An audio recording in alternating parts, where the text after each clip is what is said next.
Inside a dungeon, the incoming wolves overwhelmed a group of adventurers.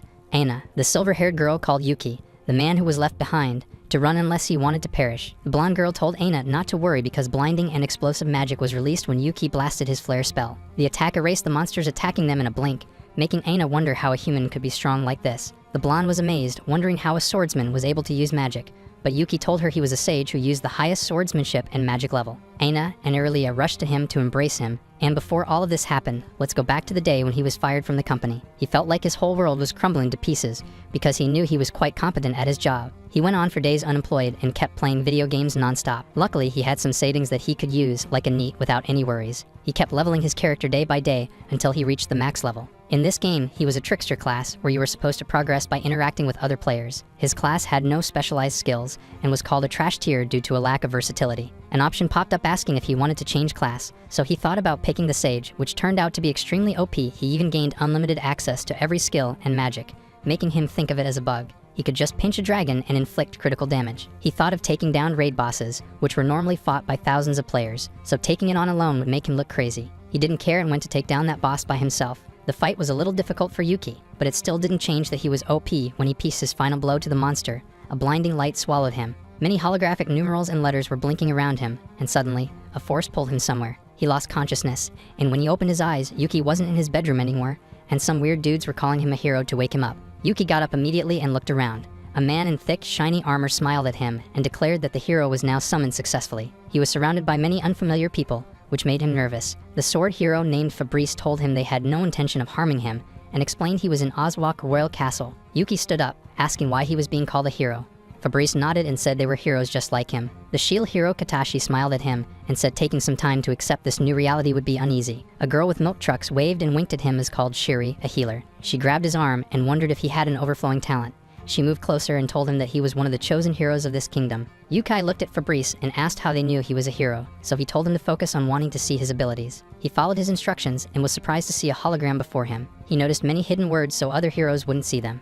Yuki noticed his class was a sage and his outrageous status values. While the other heroes were wondering what kind of a class it was, he was wondering if this class was like how his character rolls in the game he was playing earlier. Fabrice suddenly wonders if Yuki is truly a hero. That question dropped a bomb, making the priest murmur, wondering if they messed up the ritual and started pointing fingers at who might have made a mistake. The man on the throne looked at Yuki and said if this man wasn't a hero, they had no use of him and had to leave immediately. Yuki panicked because they were the ones who summoned him without asking. He asked for help from the heroes, but they told him they couldn't help because they had no use for him if he was proven not a hero. The heroes' gazes were disappointed as they thought they had met a promising new class.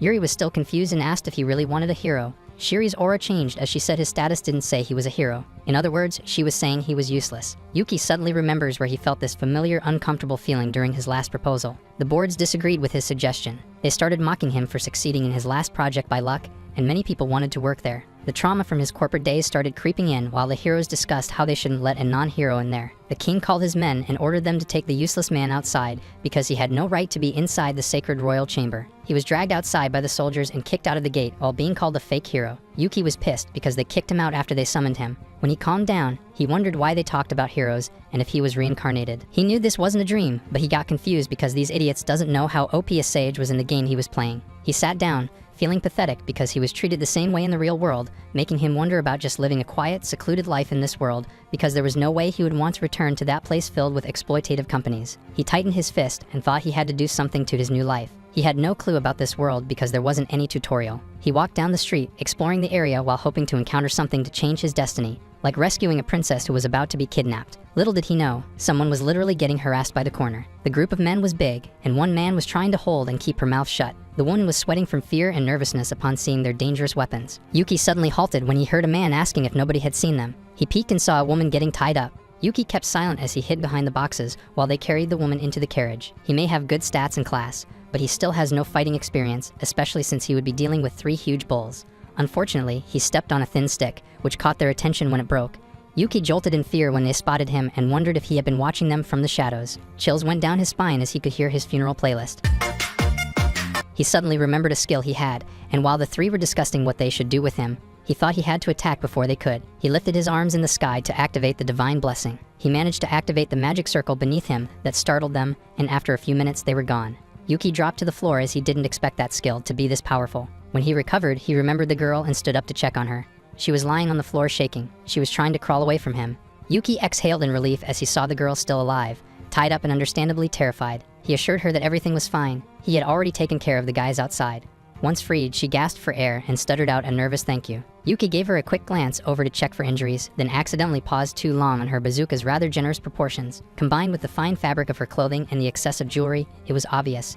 This wasn't a regular town girl. She noticed the lingering stare and inquired if something was wrong with her face. Caught red-handed, Yuki panicked and introduced himself as Matsuzaki Yuki, though he quickly added she could call him Yuki because the name earned a raised brow as it was an unusual name. Her answer nearly made his brain short-circuit when he asked who she was. She was Aurelia Viller, the third princess of the Villers Empire. He had jokingly wished to save a princess earlier, and now fate had delivered one straight to him, tied up in a bandit wagon. Aurelia explained that boredom with royal life had pushed her to sneak out for adventure, only to be kidnapped on her first day in town. The bandits had planned to sell her to some creepy noble. Yuki sighed.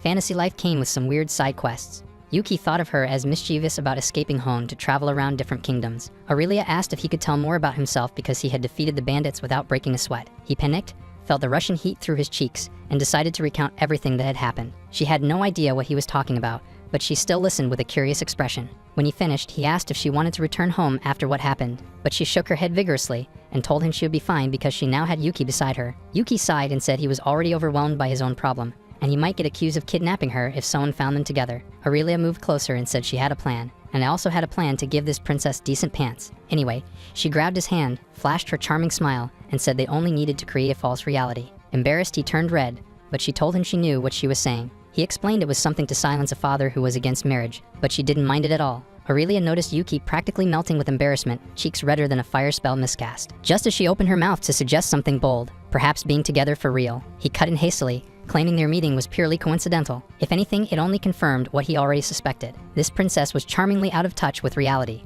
which explained her boldness. He asked if she even realized their age gap. Remember, he was already working in the real world and maybe in his near 30s. Aurelia chuckled, clearly amused, and waved it off like a joke.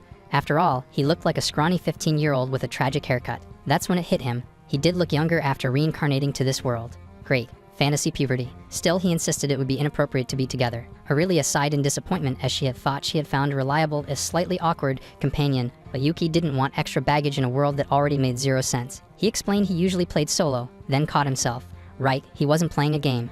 I travel alone, he corrected. Her eyes sparkled. If he traveled alone, then it wouldn't be his business if she happened to follow him. Before he could object, she hugged him tightly while giggling, and his stomach betrayed him with a loud growl. Flustered, Yuki turned red as she pulled back laughing. Aurelia offered a meal as thanks and hunger won over pride. Meanwhile, meters away, the king of the town paled as he received the news. Aurelia had been taken by none other than the exile Matsuzaki Yuki, the very man they'd kicked out. This king, Selber, allied himself with the bandits who kidnapped Aurelia, the daughter of the Viller Emperor, using her as a hostage to gain the upper hand in negotiations with the Empire. Now that the plan has failed, if Aurelia returns to her homeland, her father, the Viller Emperor, will take swift action. If Selber's kingdom involvement in the kidnapping is exposed, it will be seen as an act of open aggression. The truth is, he could handle the Viller Empire on his own. But if the surrounding kingdoms unite and form an allied army, then, even if he possesses many heroes, his kingdom will be in grave danger. When the two got to a restaurant, Aurelia found the commoners' food delicious and cheap. Yuki sighed because if this keeps up, he would be broke and need a job. She suggested him to become an adventurer. He takes quests and gets paid upon completion, but he said he wasn't good at fighting. However, she didn't believe it and told him to take the test for an adventurer and gauge his abilities. She showed him the card she got after passing it and was certain Yuki would also pass the test. He noticed Aurelia Kretal's name on the card, so she chuckled. She said it was to hide her real identity. Out of nowhere, an explosion occurred that startled everyone. The weapon shop across them was burning. Yuki and Aurelia were surprised and headed outside to check what was happening. The fire was getting bigger quickly, and the villagers started to get worried that it might spread. They noticed a commotion near them when two men were holding off an old man crying because he wanted to go back and rescue his grandchild. The men apologized and said nobody could get close to the shop without getting hurt now. He dropped to his knees, crying as he begged them to save his grandchild. Aurelia called Yuki and suggested saving the kid, but he reminded her they shouldn't rush in without a plan, as the fire was big. He opened his screen and noticed a skill called climate manipulation, so he informed her immediately that he would try to do something with his skill. As Yuki went inside the burning house, many parts of the house started falling apart. Like me, the temperature was so hot, and if he hesitated, he might get caught in the fire. He started screaming to see if anyone would respond and heard a cry nearby. He saw the boy hugging his cat, so he rushed to him to ask if he was hurt. The boy said no, and that he had lost his grandpa when he came looking for his cat Tama, so they got stuck. He helped the boy stand up and plan for his next step. The fire was still growing, so he planned to cool down the burning woods. He panicked and quickly activated his skill. A magic circle was summoned in the air as he used his climate manipulation skill to keep the temperature around them to 0. The people outside noticed the fire was slowly dying, making them wonder who was that man who came inside. When Yuki got out with the kid, the people clapped their hands and thanked him. Aurelia rushed at him to check if he was hurt, but thank goodness he wasn't. The little kid ran to his grandpa in tears. The view and emotion radiating from them moved the people's hearts. The two smiled, happy to see them together again. The little boy was wailing at the old man because he was so scared. His grandpa patted him to calm him. When he looked at the man who saved his grandchild, he introduced himself as the owner of the shop and thanked him for saving his little boy. The fire got this big because of gunpowders, but it wasn't clear how it started. The old man was about to give something in return, but Yuki shyly told him it was alright because he already had enough trouble with his shop. The old man insisted on giving him something from his shop. When they went inside, most of the items were still intact, and Yuki thought it wouldn't be bad if he picked one. This axe was bigger than him, so he looked for something that would suit his class. Aurelia checked on him to see if he had picked his weapon, but he was having difficulty choosing, so she told him to go with his intuition. And my intuition was saying not to pick those hanging spiky balls, Yuki. When Grandpa walked to him, Yuki asked for a recommendation to help him pick, so the old man thought of something that might suit him. He rummages through his chest to look for that weapon on his mind. When he found it, he smiled while showing the beautiful sword. It was unique and called the Demon Sword Berserk. It was said to have been wielded by a certain ruthless demon king, so will Yuki be the demon lord if he uses it? But the old man explained that the sword lost its power and was an antique. The history of this sword made his teenager's heart pump with adrenaline. He wondered if he could restore its power, and the second he thought about it, the sword suddenly released a light. They were surprised to see it glowing, and its auto repair had been activated. Lightning sparks occurred during the repair, making Yuki wonder if it was one of his skills. The old man chuckled and figured the sword had chosen him. Yuki smiled, said he would take this sword as his, and thanked the shop owner. When they left the shop, they headed back to the street, exhausted from everything that had happened. She suggested sleeping in an inn, and when they found one, the place was spacious, enough for the two of them to smash. I mean sleep. As expected, there was only one bed in the room. Aurelia volunteered to sleep on the sofa and looked at this thick-faced old soul, letting a woman sleep on a sofa while he took the bed by himself. Well, the night went by, and he slept on the bed. The next morning, he was sleeping and felt something squishy. He thought it must be a soft pillow, so he rolled to face it and drowned by the heavy bazooka.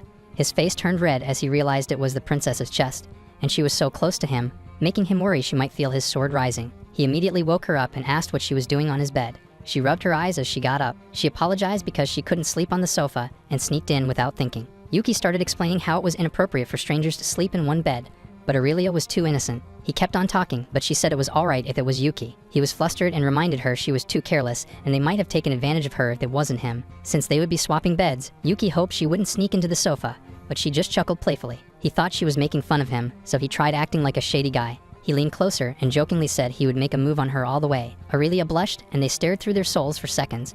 But Yuki dropped his jaw when she said she would accept it if it was Yuki. He panicked and said that it was only a what-it scenario to warn her, disappointing her because she was telling the truth. When they head out together, they notice many eyes are prying on them, especially on Yuki. He was confused but kept silent. Aurelia worriedly asked why they were looking at them, but he told her they were probably looking at him because he was summoned from another world. Aurelia remembered he got kicked out for not being the hero they expected, and she added that she heard they were summoning a new hero. This rumor had spread like wildfire, but it wasn't a problem for him.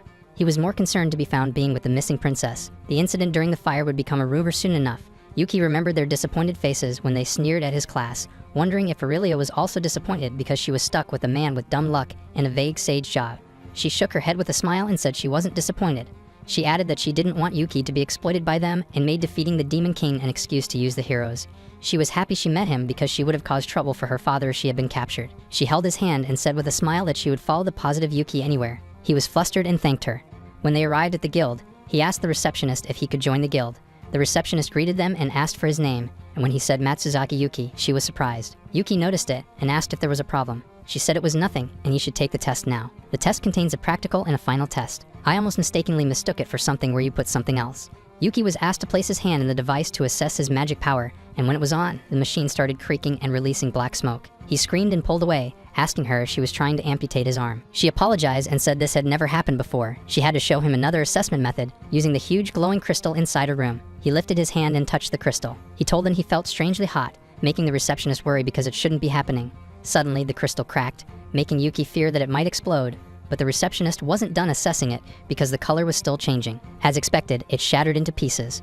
The receptionist figured Yuki's power exceeded the crystal's measurement limit, which was 100,000 MP. She had announced Yuki's passing of the exam, even though she didn't expect it. He wondered why she had doubted him, so she explained that the standard passing score had been 10,000 until the officials changed it to 20,000 the previous day. Aurelia was surprised because getting that score would be tough even for a veteran, and she scored 15,000 on her assessment for reference. They were shocked when the receptionist said the new order only applies to Yuki. Yuki sighed and knew he had to keep his guard up. When they were told to head to the outdoor training area for his practical, Yuki asked Aurelia about her experience with her test. Her opponent was a C ranker, and Yuki knew his opponent would be someone even stronger. He heads to the center with his sword, many pairs of eyes watching him. When the door opened, there came a man in full gear. He was grinning at Yuki as he figured this kid was the fake hero who deceived their king. He added that he would give him his respect for having the guts to become an adventurer. Yuki wondered if he should say thank you, but the knight told him it was sarcasm. The audience nearby cheered for Regulus, the knight, telling him not to show mercy on that deceiver. Regulus pointed his big, thick sword at him, which sounded weird. Yuki activated his divine blessing to read Regulus' movements. He had no choice but to find an opening for a strike, so he charged forward. Regulus was surprised by his speed and wondered if it was magic he used. He swung his big sword and tried to counter his attack, but luckily Yuki dodged and remained unscathed. Based on that dent on the floor, Yuki knew this man should be an A ranker, so he had to be careful and needed to land a powerful attack. The audience was surprised to see that kid fighting almost equally against Regulus. Aurelia heard it and cheered Yuki because he might be even stronger than Regulus. The audience could see that the kid could predict Regulus's movement and assumed this kid's power was beyond human capabilities. The knight continued dodging Yuki while asking what power he had. When Yuki thought he was being sarcastic and thought he was weak, he smashed his sword against his thick blade. Due to the powerful force, the sword shattered. Regulus was defeated, which surprised the bystanders. They started wondering who this kid was while Aurelia hugged him and congratulated him. The receptionist was impressed by the result because Regulus was known to be one of the strongest adventurers in their kingdom. He shyly scratched his head as Aurelia declared Yuki as the strongest one in the kingdom.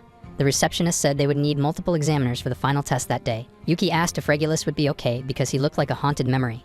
At Oswald's castle, Mr. Humpty Dumpty reported on how Yuki achieved a complete victory against Regulus in the practical test. The king gasped in shock, wondering what kind of power he possessed. Katashi asked what they should do, but the king couldn't accept it because his dignity would be tarnished if the people knew he overlooked such talent. He told Katashi to come up with a plan, so he suggested using the assassination squad by replacing the examiner for the final test to make it look like an accident. He explained that there were many deaths during the test so that nobody would suspect them. The king thought it was a brilliant idea, so he agreed with the plan and gave him the authority to lead Yuki's assassination. He looked out of the window, promising he would get rid of that fake hero. The next morning, Aurelia hopped on the tub to freshen up. While enjoying it, she realized Yuki would also need this because she heard baths have a great effect on healing the body and mind.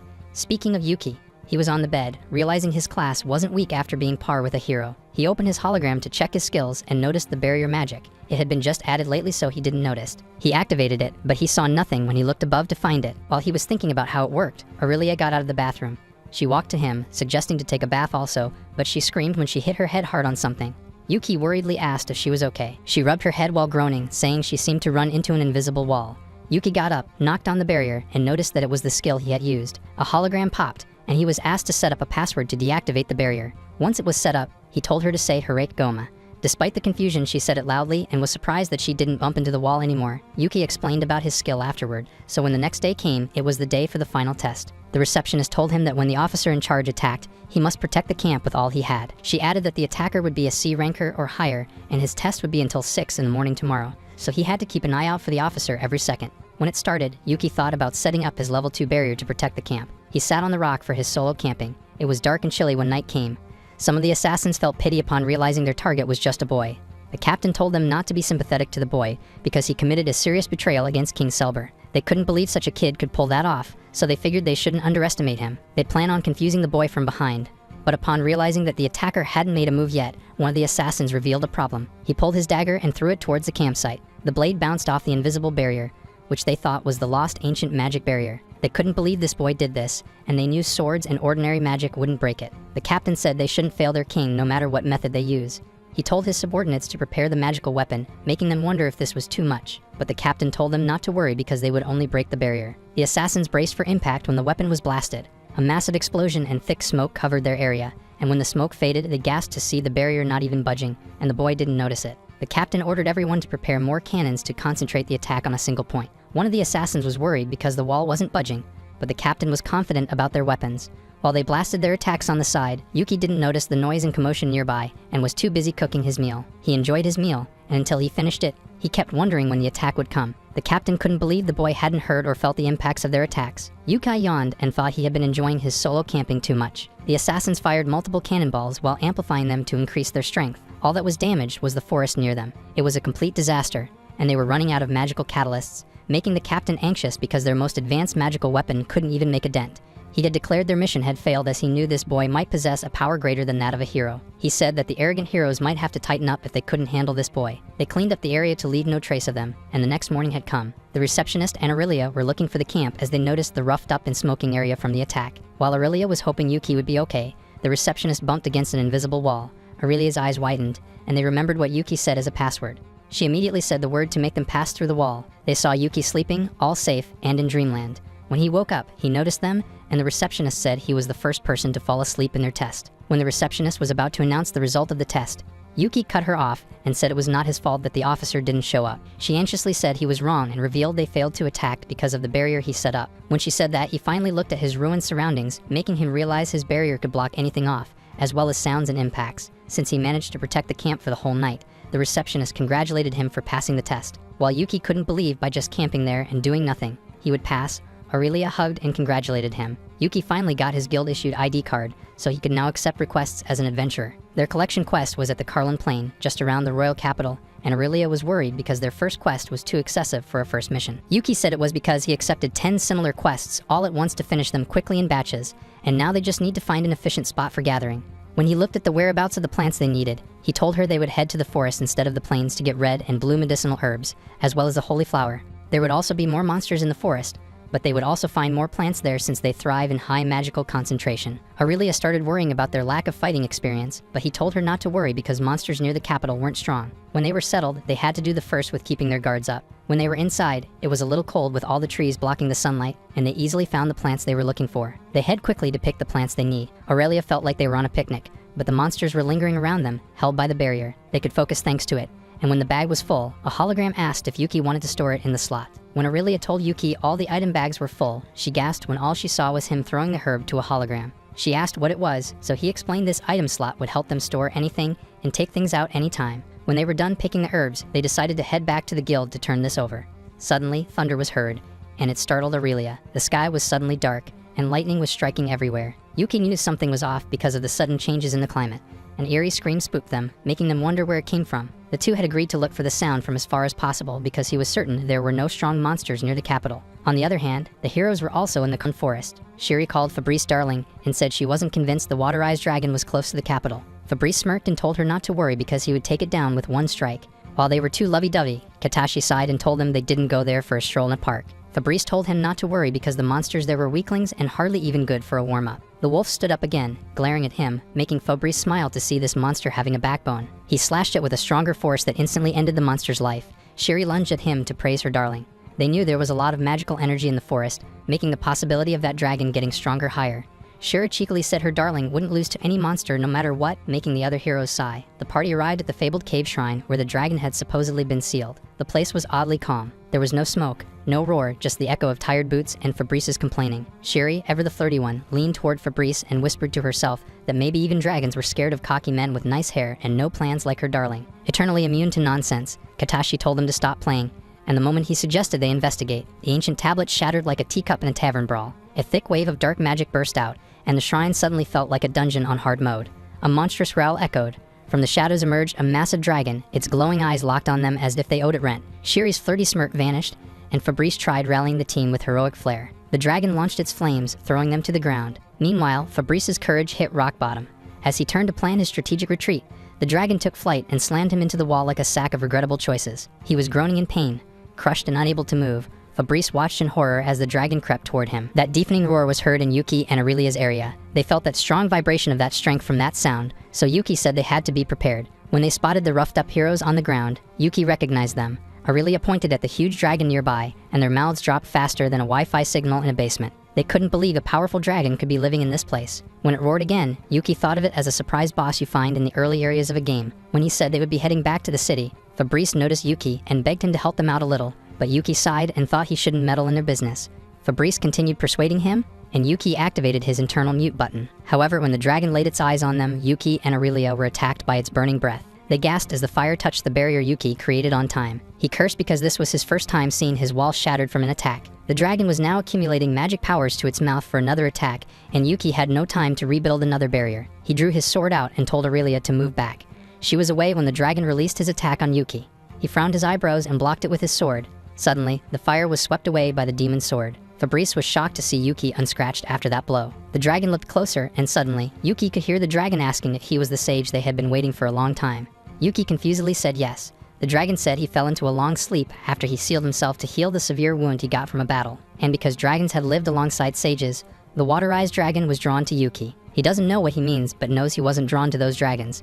The dragon's voice boomed with pride as he declared he would gain immense power by making Yuki his subordinate. Yuki blinked, unamused, and flatly remarked that taking him in was like adopting a massive, fire-breathing pet with way too much emotional baggage. The dragon suddenly vanished in a puff of smoke as if personally offended and simultaneously inspired. When it cleared, standing in his place was a tiny, chubby-cheeked version of himself with wings barely bigger than pancakes. Yuki and Aurelia's jaws hit the floor in surprise when the dragon gave a proud wink, clearly pleased that his master had suggested a more manageable form. He fluttered toward Yuki and apologized with great sincerity for attacking his companions. Yuki raised an eyebrow because Aurelia was untouched, her hair barely frizzy. Then the dragon pointed his stubby claw at the still traumatized heroes and said he was referring to them. Yuki squinted. "Not my friends," he muttered, waving dismissively. When he said they were enemies, the dragon's eyes darkened with demonic energy as he asked if he should just erase their existence. Fabrice shrieked like a goat. Desperation took over as he sprang to his feet, babbling that he'd do anything, even giving the title of their party's leader. Yuki crossed his arms. Weren't these the same clowns who called him useless and booted him like yesterday's trash? Fabrice dropped to his knees, sobbing out confessions like a sinner at a fantasy therapy session. Yuki sighed. The guy was exhausting, so he told the dragon not to waste energy on these drama queens, making Fabrice smile in relief. Yuki pointed at him and said he would release them if they denied all the bad rumors about him around the kingdom. But Fabrice worriedly said they would need the king's approval and many things for this. Yuki told them this would be easier than being unalived for a second. He pointed at the growling dragon and told them to figure it out. Fabrice panicked and agreed with his condition. When they were about to head back, Aurelia asked what they should do with the wounded heroes, but Yuki knew they would be fine with their healer around them. The dragon hovered near him, asking him to give him a name. Yuki thought about it momentarily and said he would call him Sui. The dragon was floating in happiness. Not only did Yuki finish his quest, he got a pet and taught those heroes a lesson. When they got back to the guild, he went to the reception to deliver the item. The woman was wondering where the item was, and when Yuki extracted all of it from the item slot, the receptionist gasped in shock because she almost got swallowed by the herbs alive. Yuki said it was for the 10 requests he had taken earlier, but she was still overwhelmed by the number of herbs before her. The woman took a deep breath and thought it would be impossible for a person to buy this much in the market in a day, so she had no choice but to accept it. When his guild cart was taken to verify his identity, the woman was surprised to see his name. The woman smiled and said he was the one who defeated Regulus with lightning speed. Yuki's face turned red when she said she also heard about a handsome newcomer because that receptionist might have exaggerated a little. Now that they had completed 10 quests at once, the two were promoted to rank C. The woman suddenly noticed the thing on his head and asked if it was a stuffed toy animal. Yuki looked up and noticed Sui not moving an inch. He figured he must be playing dead, a stuffed toy, to not attract any problem. He told the receptionist he handcrafted the toy and made the woman ask if he could make her one. He chuckled and said he would do it next time. He was relieved when they left the guild because Sui had almost been exposed. The dragon floated and proudly asked his master if he did good. They chuckled as they petted him and headed back to the inn to eat a meal and rest. The following day at Mount Carlin, they head there for another quest, a subjugation this time. Aurelia was a little nervous. Since it was their first battle, they had to keep their guard up. He activated the Evil Eye skill, a new skill he obtained, where whatever he looked at, he would see the monster's stats. When he noticed the wolf was different than the ones in the forest, the monster growled as it charged towards him. Yuki gripped his sword tightly, and catching the right moment, he slashed the wolf in half. Aurelia was sweating cold because a wolf locked its eyes on her. When the monster charged at her, she screamed and attacked with her eyes closed. Eventually, they got the hang of fighting these wolves and struck them one by one. The two checked up on each other, and Yuki asked Sui if all the monsters were all about this level. But he said no. A woman's voice startled them, and when they saw her, she was caught by some crawling vines. They rushed to her to help her get off the vines. After a few slashes, they noticed the vine was regenerating at a fast speed, and at this rate, they would never finish. Aurelia didn't notice a vine had sneaked up to her and pulled her in the air. She screamed and apologized for getting caught. Yuki sighed because the two of them were trapped in the vine. He paused for a moment after realizing there must be a main body controlling these vines somewhere, so he told Sui to buy him some time. He winked at his master and entertained the vines. Yuki activated his evil eye and looked for the man-eater's body. He crouched a little and noticed a huge flower with sharp teeth. He had to get close to the body before the vines could catch him, so he activated his divine blessing to increase his speed and strength. He managed to get to the body and slash it off its stem in one leap. The monster spits out blood as it screams. The woman noticed the vines had stopped moving, while Aurelia couldn't even think of anything because she could feel her breakfast in her throat now. When they were released, they were relieved. Yuki walked to them, asking if they were all right.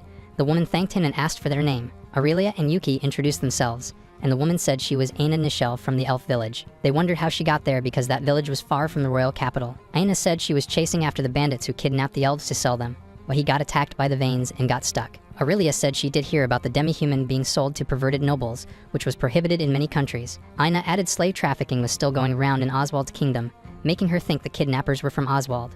Yuki wondered if the bandits who tried to kidnap Princess Aurelia and the elf kidnappers were the same. He told Aina they were from the royal capital and added that she shouldn't worry because they would help her. Aina smiled and said she would try searching for her comrades in the capital. The two smiled, and suddenly, Aina noticed the cute dragon, wondering if it was a stuffed animal. When Sui spoke, Aina screamed, surprised to hear it talking. At that moment, Fabrice was walking inside the guild, and when he spotted the receptionist, he told her to spill every information about Yuki. When she anxiously said she shouldn't disclose personal information to anyone, he slammed the desk and said King Selber was also wondering about his information. When she was grabbed by the collar and harassed, she still kept his word and did not talk about Yuki. They were starting to get attention from the nearby adventurers.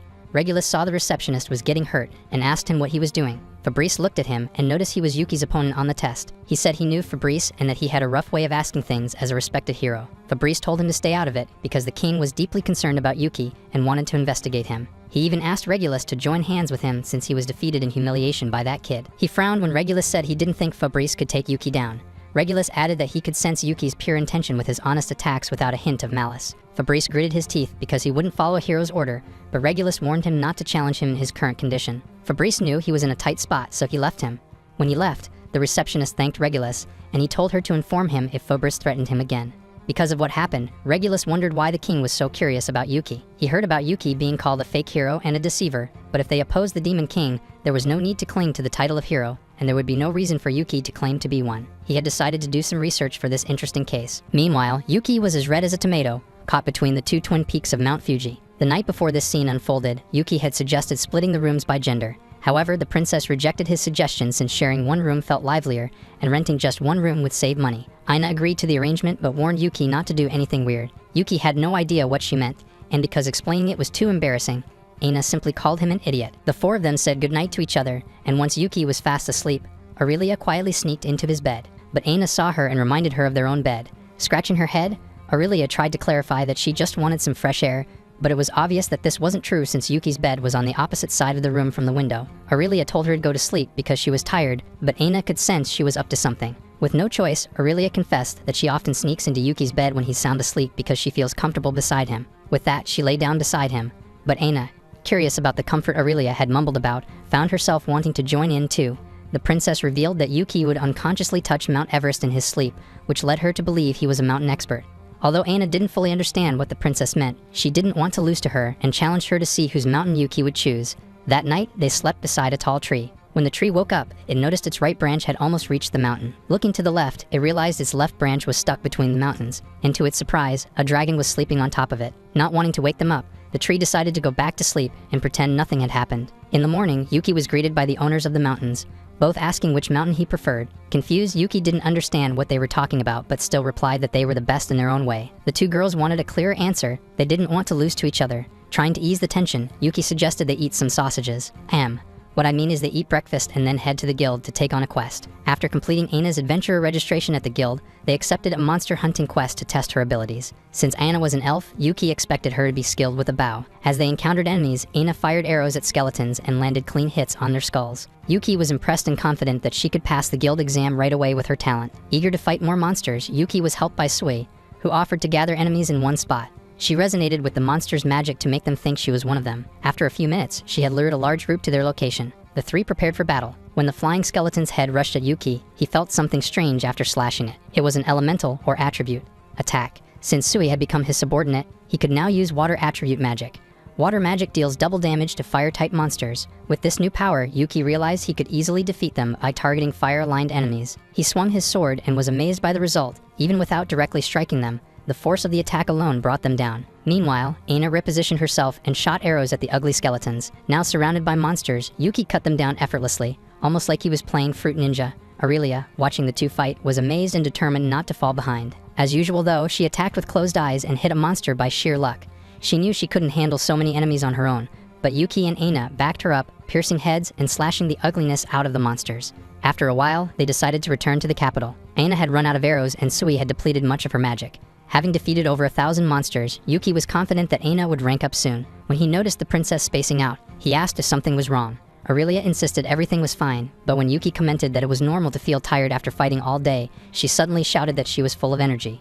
Yuki advised her to save it for next time and suggested they head home. Considering how strong her companions are, Aurelia silently wondered if she was helpful to Yuki. At the Oswald Roya capital, they ran into Shiri Galtier. Since Yuki didn't know much about her, she introduced herself as the healer hero. Still, Yuki wasn't interested and planned to walk away. But Shiri grabbed his sleeve and declared that she had fallen in love with him. This itchy worm had apparently fallen for him after he subdued the dragon and now wanted to stay by his side. Yuki respected her feelings but firmly clarified that he couldn't return those feelings. Shiri became arrogant and asked how he dared to reject a love confession from the world's greatest beauty and the number 2 in the hero party. Their jaws dropped when she added that even 100,000 troops and ancient god monsters would kneel before her. Seeing how delusional she was, Yuki told her he didn't care if she was the most beautiful woman in the world. He simply wasn't interested. He called her stupid and, suspecting their encounter wasn't a coincidence, told her to leave. Irritated, Shiri assumed Yuki's eyes must be broken.